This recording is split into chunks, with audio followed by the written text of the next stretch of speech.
For years, it was always held in NFL lore that if your teams or your home market was respectively hosting that year's Super Bowl, chances are you likely would not appear in that year's Super Bowl. However, apparently there were 5 teams, albeit a few on a technicality, that somehow managed to actually make it in. Now, whether they won or lost, I will elaborate a little bit further. But nevertheless, these are the 5 rare examples of when it's actually happened. Starting things off is the first technicality. Now, I know the Raiders didn't actually call Pasadena or Greater Los Angeles their home market until 1982, until 1994, but this is the closest thing they had to make a first imprint on the actual city itself. I'm talking about Super Bowl 11, in which case they completely demolished the Minnesota Vikings. Albeit it's kind of sad, though. I feel bad for Bud Grant. He's the only living coach left from the first 14 Super Bowls, and he still didn't come out with the ring. The man made it to 4. He deserved better than this. Anyway, this would be the first Super Bowl hosted at the Rose Bowl itself. In fact, it set a then NFL all-time record of 103,000 people attending the game, which would be broken by a later entry on the list, which I'll get to in a second. The Rose Bowl is only one of 2 venues to never actually host an NFL team, but still host a Super Bowl. Following the relocation of the Rams and Raiders in 1994, there were several attempts to actually bring a team to play in the Rose Bowl. In fact, it was the home for the Galaxy for a little while in their inaugural season, but each and every time it was shot down by the Homeowners Association. In fact, in 1996, Seahawks owner Ken Behring even attempted to move the team to Los Angeles. He'd even moved practices to the Rams' former facility at Juliet Lowe Middle School in Anaheim. He even rented out the Rose Bowl to run scrimmages, but then got fined $900,000 by the league per day until he moved the team back up to Seattle. Weirdly enough, the Chargers even tried to consider it as a home venue in 2017 when Spanos moved them up from San Diego, but yeah, the same shit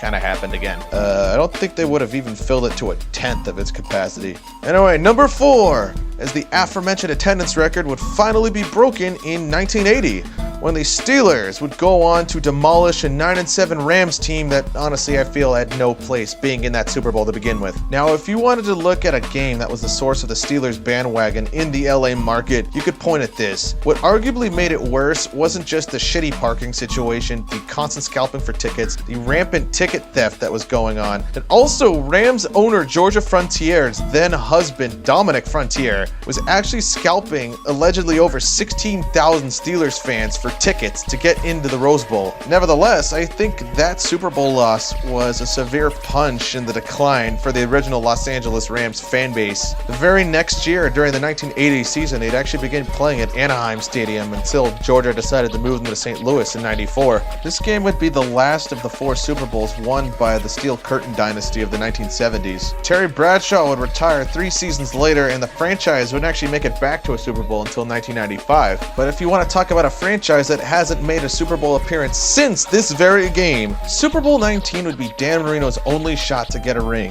and he would go on to get the shit beaten out of him by the 49ers. The win would be the second of the 5 Super Bowls won by the 49ers dynasty. The Dolphins, meanwhile, haven't made an appearance in the conference championship since 1992. They haven't won a playoff game since 2000. Interesting to note, Ronald Reagan actually did the coin toss via satellite. His inauguration actually fell on the same day as the game, after he beat Walter F. Mondale in a landslide. Similar to the 49ers, Reagan would also be a red juggernaut and go on to score a career-high 525 delegates in that year's election.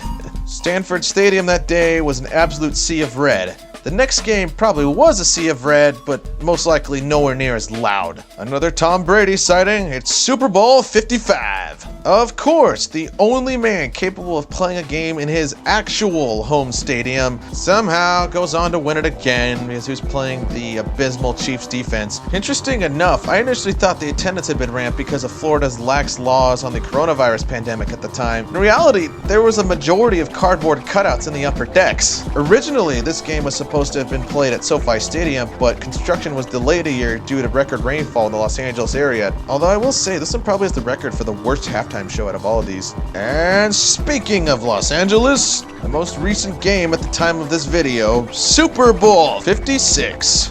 Yeah, like the aforementioned construction delays due to the record rainfall, this was supposed to have been hosted the previous year. The Rams, prior to the season, would trade quarterback Jared Goff to the frozen wastelands of Detroit and bring Matt Stafford to their roster. They would boast an impressive 12-5 record and go on to win the first Super Bowl as the Los Angeles Rams. The team had won the 1951 NFL championship as the Los Angeles Rams, but they hadn't actually made a Super Bowl appearance as the Los Angeles Rams since the aforementioned Super Bowl 14. They had won the Super Bowl in Super Bowl 34 as the St. Louis Rams. Well, I mean, you couldn't have picked a better place to actually win your first Super Bowl as the Los Angeles Rams. Side note, this was the greatest halftime show ever. There's no debates in the comments. Say all you want, but there's no debating this. Anyway, those are the 5 examples of playing a Super Bowl in your home market. Although most of them were actually California teams, but I don't know. Maybe the league just has a bias for California. I don't know. Anyway, if you enjoyed that, please like and subscribe. Thank you, friends.